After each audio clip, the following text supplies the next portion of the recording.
European leaders have issued a strong joint warning after Donald Trump threatened to impose tariffs if opposition continues to a possible American takeover of Greenland.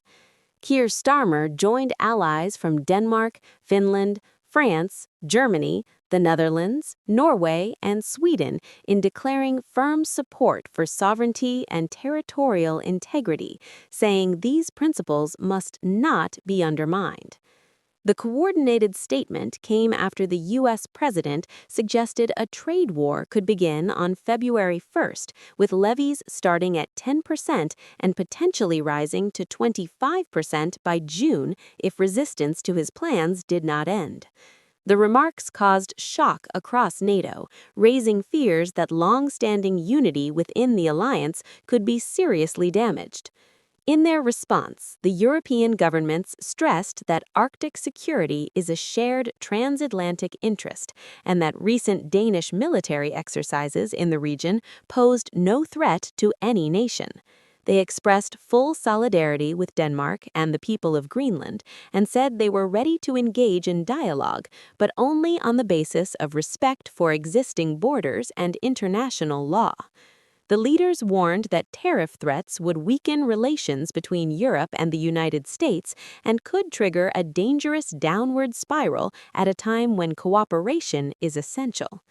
Mr. Trump's comments have intensified concerns that he is prepared to challenge the foundations of the Western alliance that has preserved stability for decades.